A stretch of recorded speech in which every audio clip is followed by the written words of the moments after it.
ഈശോ മിശിഹായ്ക്ക് സ്തുതിയായിരിക്കട്ടെ. പ്രിയ കൂട്ടുകാരെ, നമുക്ക് വിശക്കുമ്പോൾ നമ്മൾ ആഹാരം കഴിക്കാറില്ലേ? ആഹാരം കഴിച്ചില്ലെങ്കിൽ നമ്മുടെ ശരീരത്തിന് ബലമുണ്ടാവില്ല, നമുക്ക് ഓടിക്കളിക്കുവാൻ സാധിക്കില്ല. നമുക്ക് വിശക്കുമ്പോൾ നമ്മൾ ആഹാരം കഴിക്കുന്നത് പോലെ നമ്മുടെ ആത്മാവിനും ആഹാരം ആവശ്യമാണ്. ഈശോ അവരോട് പറഞ്ഞു, ഞാനാണ് ജീവന്റെ അപ്പം. എൻ്റെ അടുക്കൽ വരുന്നവന് ഒരിക്കലും വിശക്കുകയില്ല, എന്നിൽ വിശ്വസിക്കുന്നവന് ദാഹിക്കുകയുമില്ല. വിശുദ്ധ കുർബാനയെ കുറിച്ചുള്ള ഈ 3 കാര്യങ്ങൾ നമുക്ക് ശ്രദ്ധിക്കാം. സാധാരണയപ്പം നാം കഴിക്കുമ്പോൾ നമുക്ക് വീണ്ടും വിശക്കും. എന്നാൽ ഈശോയാകുന്ന ജീവന്റെ അപ്പം നാം സ്വീകരിക്കുമ്പോൾ നമ്മുടെ ആത്മാവിന് സ്വർഗത്തിൽ ജീവിക്കാനുള്ള ശക്തി ലഭിക്കുന്നു.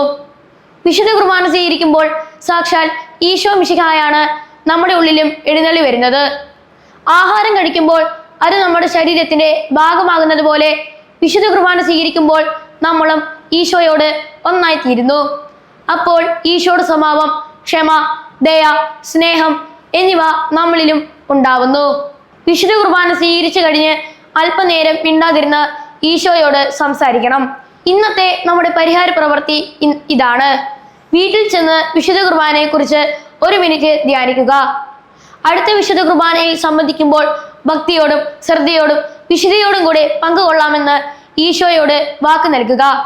അതോടൊപ്പം ഇന്ന് ഭക്ഷണം കഴിക്കുന്നതിന് മുൻപും ശേഷവും ഈശോയ്ക്ക് നന്ദി പറയുവാൻ മറക്കരുതേ.